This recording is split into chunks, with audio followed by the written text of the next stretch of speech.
Assalamualaikum warahmatullahi wabarakatuh. Bismillahirrahmanirrahim. Allahumma shalli wa sallim wa barik ala sayyidina Maulana Muhammadin wa ala alihi wasallam wa ba'du. Yang sangat kita hormati bersama Al-Habib Profesor Dr. Kiai Haji Quraish Shihab dan Profesor Dr. Habib Kiai Haji Said Akil Al-Munawwar, mantan Kiai Haji Hamid, mantan iki yang sing atur-ngatur nih. Mas Faryono sama ini Kiai Haji siapa ini? Belum Kiai ini kayaknya Ali Ramdhani ini. Iki wonten Nyai Ida, wonten iki dulur-dulur kula niki wonten Gus Dar, Gus Hilmi. Monggo bingung bareng-bareng. Saya yakin dari sekian yang didawono Habib tadi Said Akil itu yang jenengan ingat hanya dua. Satu bid'ah dolalah sama walad dolin lilin mati. Yang lainnya aku yakin sampean bingung. Itu sudah bingung kok ada orang sepinter itu.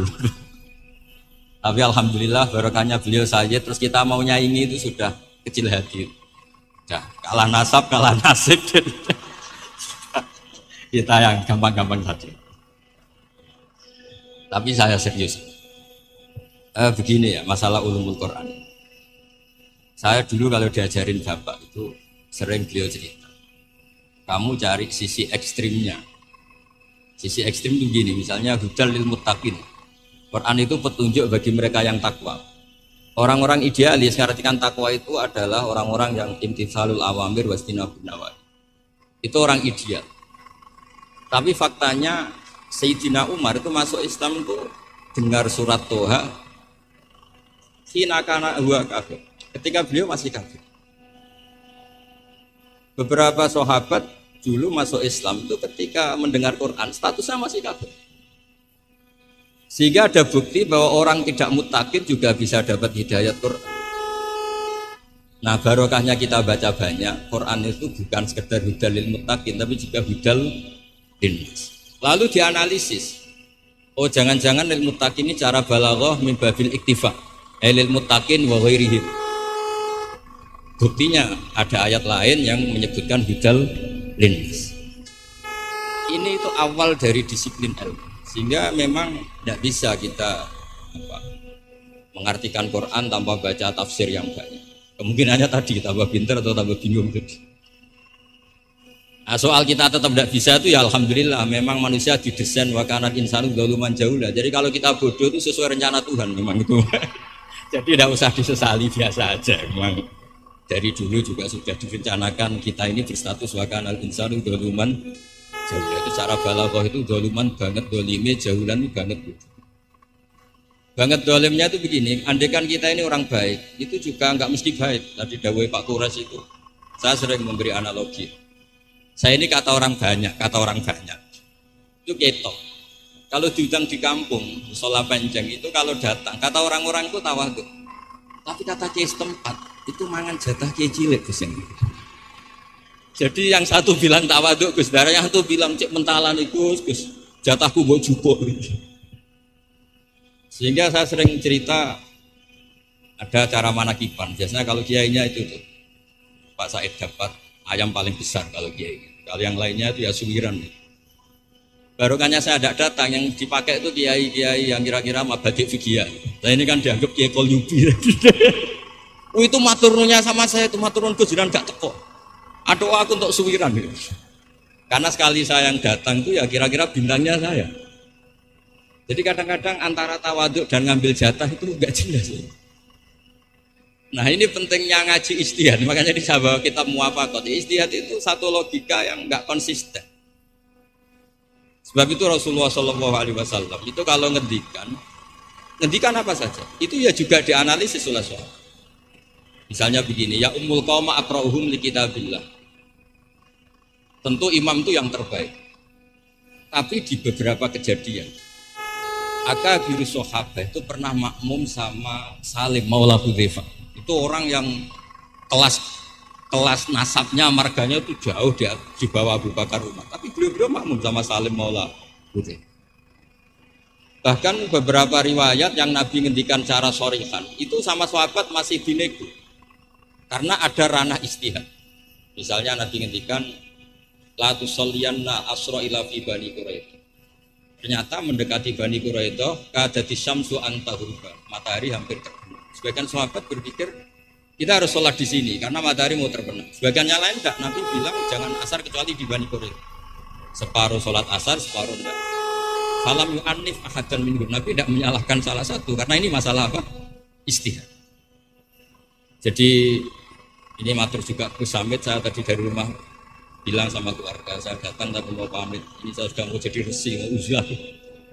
Karena ya itu tadi, kalau saya ngisi terus itu apa tawadu, apa nutup jatahnya orang lain itu juga gak jelas. Nanti hisabnya itu apa ya, gak jelas. Bapak itu sering ngajari gitu. Pak itu kiai sepuh jadi imam masjid istiqomah sekali sampai tua. Itu istiqomah apa mau digenti kan? Itu istiqomah atau enggak mau regenerasi? Jadi orang itu biar mikir. Saya beri contoh sekian pentingnya istihad. Karena Rasulullah Shallallahu Alaihi Wasallam idan sorofa min sholatihi akbala alaihi nabi wajib. Sehingga banyak orang, banyak imam kalau habis sholat itu langsung menghadap ke makmumin. Kalau di Indonesia menghadap ke timur. Tapi di beberapa tabwibnya Imam Bukhari atau Tarjamatul Bukhari, beliau menyebut itu lil mau'idah. Buktinya setelah itu Nabi ngendikan ara'aitakum lailatakum hadi. Kamu mimpi apa? Coba terangkan ke saya. Sehingga terus ada yang praktekkan boleh menghadap ke makmumin kalau li ta'lim atau lil mau'idah.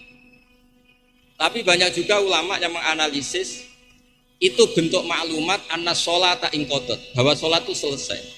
Takutnya Nabi kalau tetap menghadap ke barat sesuai bentuk duduk tawarruk atau tahiyat akhir atau itu nanti dikira Nabi fi sholat.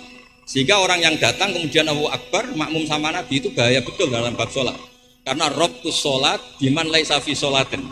Berarti makmum tadi menggantungkan sholatnya dengan orang yang sudah tidak sholat. Sehingga dibutuhkan sikap memaklumatkan kalau sholat itu inqadah. Dengan cara apa? Boleh menghadap ke timur, boleh menghadap ke utara kalau dalam konteks Indonesia. Kalau kata Imam Syafi'i, ja'lul makmumin janibal yamin, berarti orangnya menghadap ke utara kalau.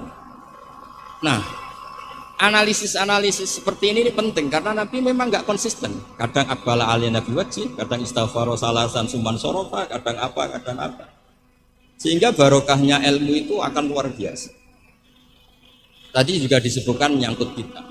Kalau sampai belajar ulumul hadis, Sayyid Muhammad menulis dalam kitab Wababul Farad.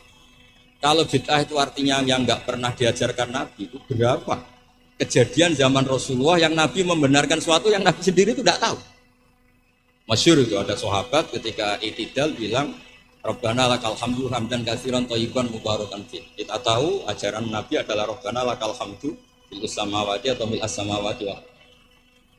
Sehingga setelah sholat Nabi tanya, ayyukumul qail, siapa tadi yang melafadzkan itu? Semua sahabat itu diam. Karena takutnya Nabi menyalahkan. Ternyata Nabi ngendikan, tadi siapa yang melafadzkan itu? Fa inni ra'aitu isna asyara malakan yabtadiruna ayyuhum yaktubu awal. Anggap ini kontes kecerdasan, beliau itu cerdas banget. Ben sawangane ana kiai Jawa cerdas ya gue cerdas. Ajane kula niku nggih sungkan. Enggak, saya tadi melihat 12 malaikat, wa fi riwayatin salasina malakan, itu ada dua riwayat. Yang mereka itu berebut menulis siapa yang menulis pertama. Saking indahnya kalimat itu. Terus ada orang bilang, ha ana ya Rasulullah, tadi saya. Itu min ghairi sabqit ta'lim, tapi tidak mengajarkan itu dulu. Sayyid Muhammad melihat lagi peristiwa Bilal. Ya Bilal, kamu itu punya ngalaman apa sih sampai saya mendengar dafana alaika fil jannah. Saya melihat Quran alaika fil jannah. Itu kan sandal kamu di surga. Bilal cerita, saya tidak pernah wudhu gini-gini kecuali saya sholat dengan wudhu. Dan banyak lagi amal-amal sahabat yang min ghairi sabqit ta'lim kemudian di-ACC oleh Nabi. Andai kan bid'ah itu yang belum diajarkan Nabi, tentu semua itu salah. Wis marai sapa, ora tak warai kok kreasi dhewe. Fa'antal musyarri'. Tidak, Nabi ternyata mengiyakan. Yang ketiga yaitu peristiwa kulhu. Ada imam di Masjid Kuba, kila fi syariatin itu. Nabi arsala syariatan itu selalu kalau imam itu baca kulhu sampai makmumnya itu jenuh karena main kulhu terus. Singkat cerita si imam ini dilaporkan, ya Rasulullah, imam yang kau tugaskan ke kita ini main kulhu terus. Itu gimana ya Rasulullah? Tapi Nabi karena panggil orang itu, Pak. Kenapa kamu sering baca kulhu? li anna suratal ikhlas sifatur rahman fa ana uhibbu. Itu surat yang benar-benar hanya menerangkan Allah sehingga saya suka. Kalau surat lainnya itu kan surat proposal. Misalnya Anda bilang uji budak watadai terus dongo. Banyak sifatnya Allah yang kamu suka itu karena terkait Anda. Kalau ini enggak ada yang terkait kita, murni tentang Allah sehingga saya suka. Makanya disebut suratul ikhlas. Kalau Anda baca Ar-Rahman mesti terus hanya irhamna. Anda baca Ghafur terus ighfir lana. Jadi kepentingan Anda langsung diungkapkan. Apalagi yang Al-Mujib. Wah, langsung kemana-mana hajatnya disampaikan semua. Kamu yang punya utang, Allah yang kamu libatkan ya. Ya kan?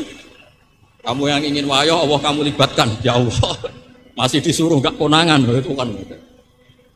Gak ikut Allah, gak ikut utang, kamu libatkan disuruh nyaur gitu. Tapi kalau surat Ikhlas tidak ada itu semua. Tidak ada Mujib, tidak ada Rahman, tidak ada, pokoknya tentang Allah saja. Maka saya suka. Sehingga disebut surat Ikhlas karena orang baca surat Ikhlas itu pasti ikhlas karena ada terkait tentang itu. Tapi apa kata Nabi? Barusan Jibril datang memberitahu Allah itu suka. Akhbirhu annallaha itu. Orang itu senangnya bukan main. Nah barokahnya ngaji seperti ini kalau Anda melihat imam main kulhu saja, orang alim alama itu pasti baca hadis tadi. Tapi Imam Ahmad tuh gak suka ada orang sering baca kulhu, ini cerita istihad. Gak suka.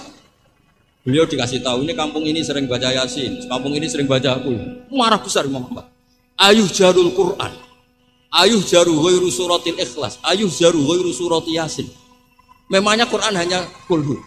Kamu ridho kalau Quran lainnya gak dibaca. Kamu ridho kalau surat lainnya agak populer, yang populer Yasin terus. Lam yakun syai'un minal Qur'an mahjura, enggak boleh Quran jadi mahjur, harus dibaca semua. Ya tapi kan kaidah kita ada saja ulama yang mengatakan malah idroku kulu, la idroku kulu, kalau tidak bisa semua ya kulu.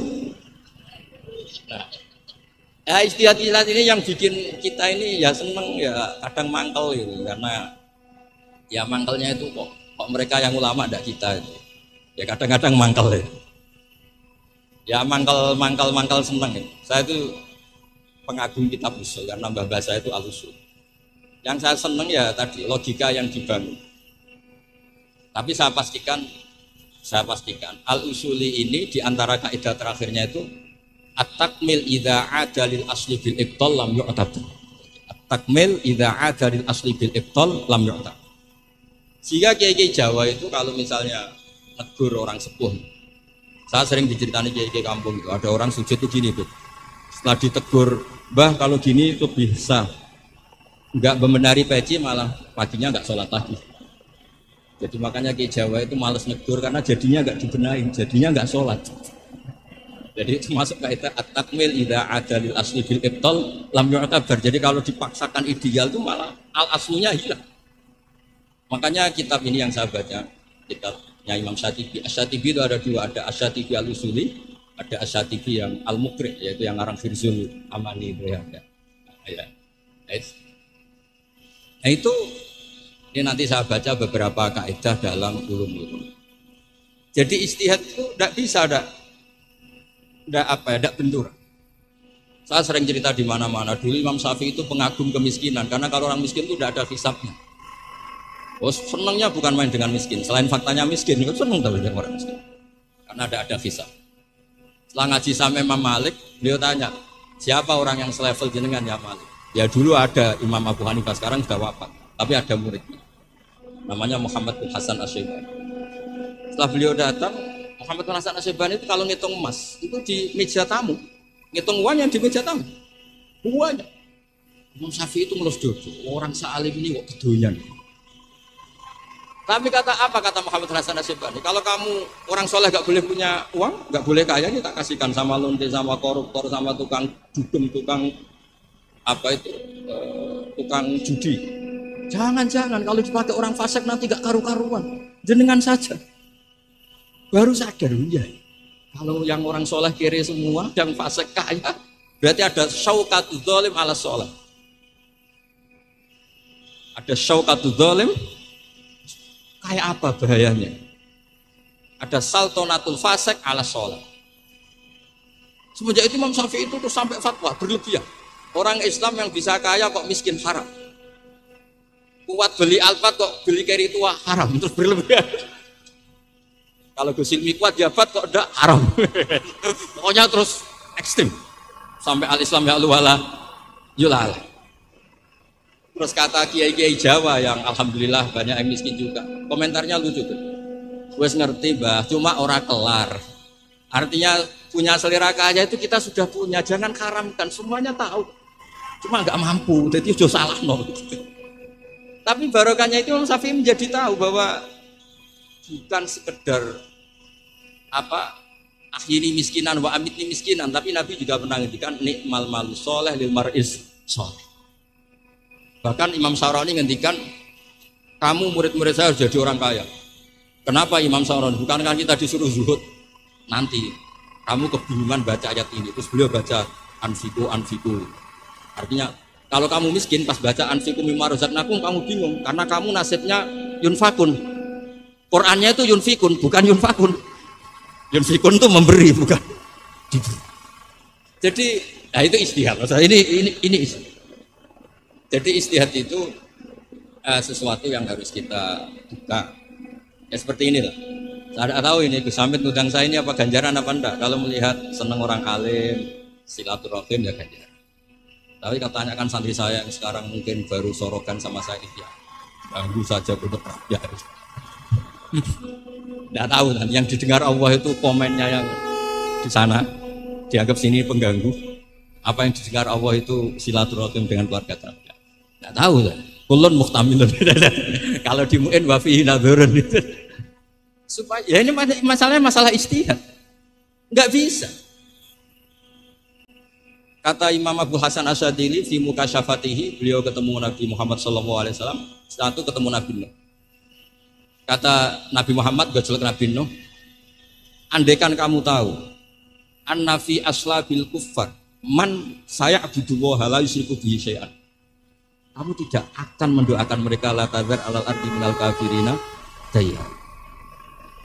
Nabi ketika dihujat kayak gitu di Abdul Yalil di Taif itu kan sampai Malaikatul Jibal bilang kalau kamu mau Muhammad, kalau kamu mau ya Rasulullah mereka akan saya habiskan. Apa kata Nabi? Bal arju ayyufrijallah min aslabihim ma ya'buduha wa la yusyriku bihi syai'an. Mungkin bapaknya belum iman tapi nanti anak-anaknya. Kita tahu kan Abu Lahab punya anak Jarrah, Abu Jahal punya anak Terima, Walid yang kayak gitu betul Nabi punya anak Khalid. Kayak apa sabarnya Nabi Kak? Seperti sabarnya kiai-kiai di Indonesia. Bapaknya tuh gak poso, ora sholat. Anaknya tuh TPG. Gara-gara anaknya cilik poso itu yuk gendong bapaknya. Sesuai bapaknya izin melok poso. Saking harunya melihat anaknya puas. Abdullah bin Ubay bin Salul itu punya anak itu solehnya minta ampun. Saya tidak tahu ketua pondok apa berdarat mondok di Rasulullah. Itu termasuk min ajal italamitihi Abdullah bin Ubay. Punya anak Abdullah juga namanya. Sampai ketika ya Rasulullah bapak saya itu meninggal. Tolong dikasih syafaat. Ya. Saya ingin kafannya itu jubah jenengan. Fanaza jubah tahu dikasihkan. Tidak sekedar itu. Tolong ludahi ya Rasulullah biar diludahi. Sampai Umar itu, ya Rasulullah, apa engkau tidak ingat? Abdul bin Ubay ngomong gini. Gak pernah dengar. Ya nanti saya mintakan maaf ya Umar. Tapi kata Allah, intas tasfir lahum sab'ina marrah falayya wa sa'azituhu ala sab'in. Kalau 70 gak bisa nanti saya tambah. Itu karena ngergani anaknya. Kata banyak ulama mengatakan aslama bi ra'fati Rasulullah wa bi ahwali Rasulullah itu alfun min ahli baitito. Jadi gara-gara sikapnya Nabi yang simpatik, orang kampung yang gengnya Abdullah bin Ubay itu menjadi Islam semua. Wong kok apike gitu, orang kok sebaik itu Rasul. Haru. Artinya gini, ada bukti bahwa anaknya orang nggak karu-karuan itu dia bisa mau. Bapaknya tidak bisa baca Quran, anaknya hafid, pasti itu sudah itu nangis. Nangisnya karena saya itu baca Quran saja tidak bisa kok anak saya. Roja ini yang menjadikan kita semangat tetap gak frustasi nyai di Indonesia karena Nabi ketika melihat kafir harbi saja Nabi tetap menghentikan bal arju. Saya berharap ayyufrijallah min aslabihim ma ya'buduha wa la yusyriku bihi. Nah, ini sekaligus supaya saya di sini ada gunanya. Nanti kan undangan ini salah juga sebagai kafaroh bersama kafaroh semuanya. Saya baca muwafaqat karena saya pernah virtual sama beliau nerangkan usul fikih. Saya juga bingung kayak dua orang yang ngatur saya ini. Tapi saya senang sama usul fikih. Saya baca semoga ini barokah sekaligus saya minta ijazah sama Habib Said Abil Al-Munawwar. Di antara cara ulama mensifati Rasulullah Shallallahu Alaihi Wasallam itu di antara cara madh Rasulullah itu begini. Ba'asahu terus bimil latin hanifiyat. Terus beliau ngendikan tahdil kafah fahiman wa ghubiyah. Jadi agama ini tahdil kafah fahiman wa ghubiyah. Wa tarfuqu bi jami'il mukallafin muti'an wa asiyah. Itu ketika saya tarik muti'an wa asiyah itu gimana? Bagaimana millah? Hadil millah ini bisa tarfuqu bi jami'il mukallafin muti'an wa asiyah. Nabi kayak apa? Cerita orang baik yang ideal, yang melakukan imtitsalul awamir wastinabun nawahi. Tapi Nabi juga ngendikan syafaati li ahlil kabair min ummati. Kayak apa Quran mengajarkan kita kebaikan yang ideal? Wa ibadur rahmanil ladzina yamshuna 'alal ardi hauna wa idza khatabahumul jahiluna qalu salama wal ladzina yabituna rabbihim sujadan wa qiyama wal ladzina itu ideal.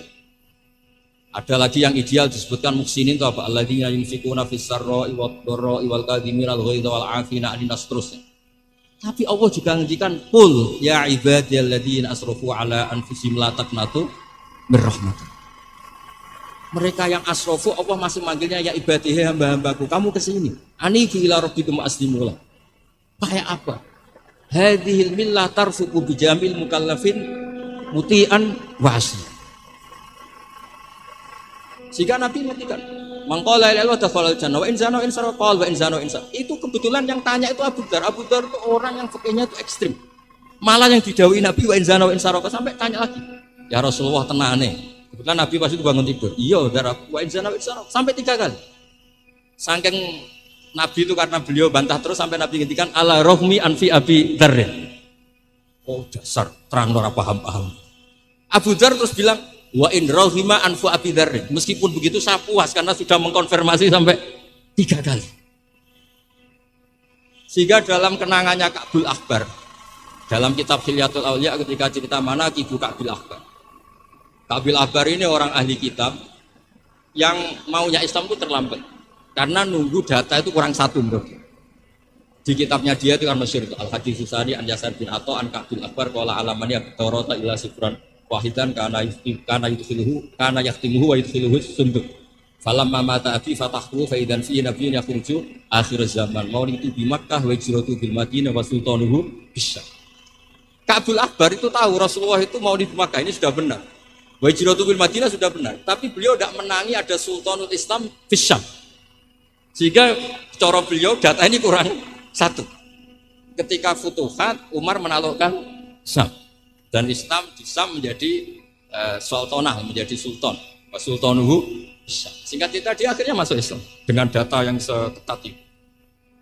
Akhirnya dia jadi penasihatnya Umar bin Khattab, masyhur. Ketika di antara yang diceritakan beliau adalah yalumunani ahbaru Bani Israel. Saya ini ketika ketemu orang-orang ulamanya Bani Israel sering dicibir, disalahkan. Annani dakhaltu fi ummatin farraqahum awalan summa jama'ahum. Ini saya ini dikritik, disalah-salahin sama ulama Bani Israel karena saya ini masuk satu komunitas yang gaya pertamanya kayak ada kelompok-kelompok, ada faksi-faksi. Tapi semua jamaah pada akhirnya jadi satu. Terus beliau baca kitab, baca Quran tadi, summa awrasnal kitab alladzina istafaina min ibadina, tadi yang dibaca Profesor Kures. Faminhum dzalimun li nafsi. Gayanya kita ini kita dibagi, ada yang dzalimun li nafsi, wa minhum muqtasid, wa minhum sabiqum bil khairati biidznillah. Tapi kata Nabi, haula kulluhum bimanzilatin wahidah wa kulluhum fil jannah. Tapi ternyata 3 orang ini semuanya di surga. Yang ngajari Quran, lelaki sama lelaki, perempuan sama perempuan, dia fil jannah. Tapi kalau di kampung-kampung itu gurunya itu perempuan cantik. Ya ada ustadz lelaki, ya agak kepikiran juga. Itu kalau diharamkan tidak jalan, dihalalkan fitnah. Tapi barokahnya agak-agak semu-semu ini yang bisa baca Quran di situ banyak. Ikutnya partai wa akharuna ta'tarufu bi dzunubihim qalatu amalan sholihah wa akhara sayyi'ah. Jadi, nah ini cerita saja. Nanti bisa ditafsir sama beliau.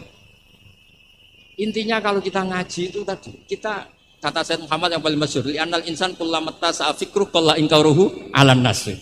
Jadi, al-insan idza tasa'a fikruh qalla inkaruhu 'alan.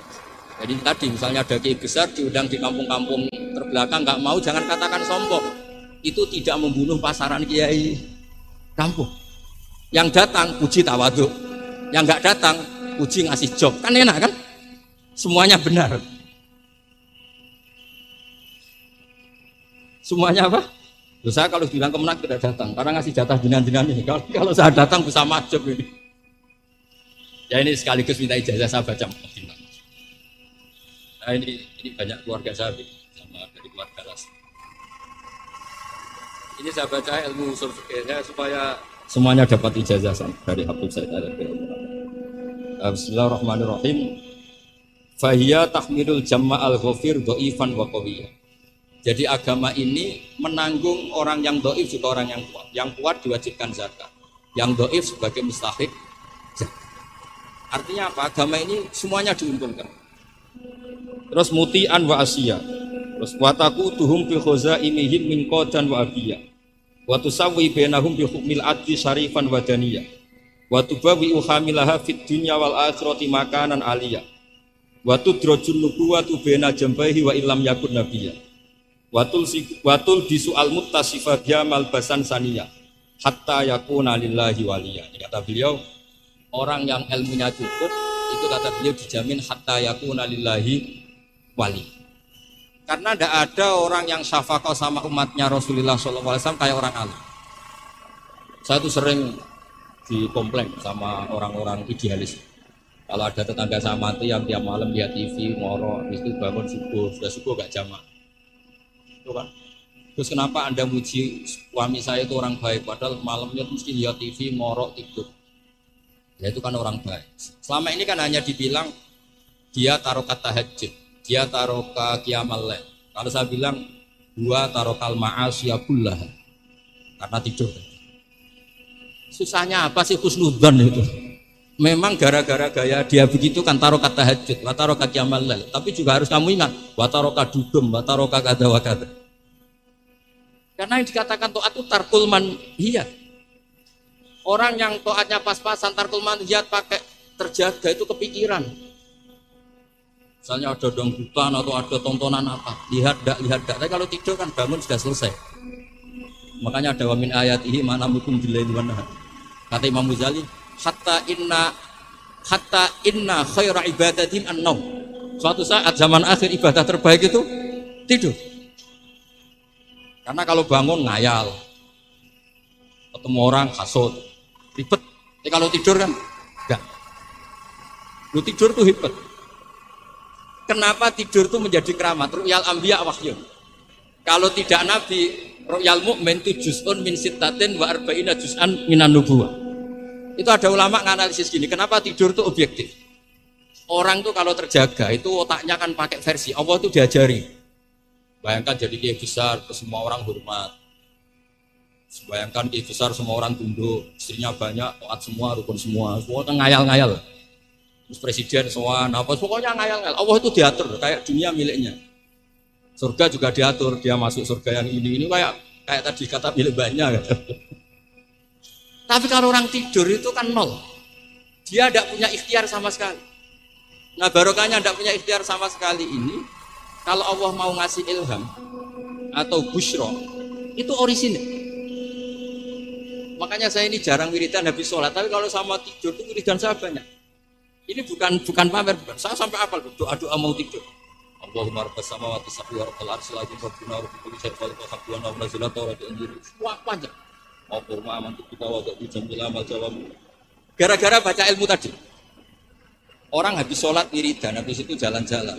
Ketemu orang cantik terus nyesel di rumah ada kayak itu apa, pokoknya masih banyak masalah.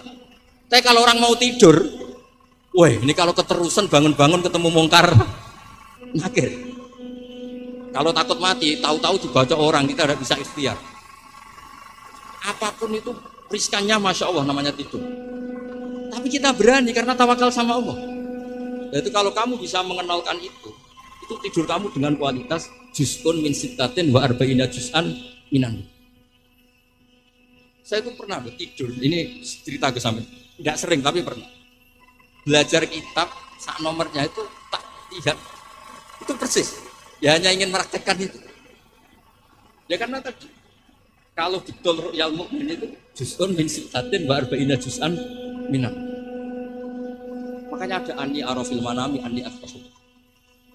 Makanya ketika Said Muhammad cerita, kalau ada kritikus tentang kitab Madain, karena kadang pakai cerita ru'yal kafir, itu kata Said Muhammad, di era sebelum Rasulullah SAW, itu semua ru'ya itu orisinil. Ketika Fir'aun mimpi bahwa ada an-nanar akhraqat baita, terus ditakwil an-nawalad dan min auladi bani Israel ahlaka mulkahu. Akhirnya nyata apa enggak? Nyata kan? Padahal itu ru'yal kafir. Fir'aun mimpi ada nar sing akhraqat baitahu, terus ditakwil ada walad dan min bani Israel ahlaka napa mulka. Nyata padahal itu ru'yal kafir.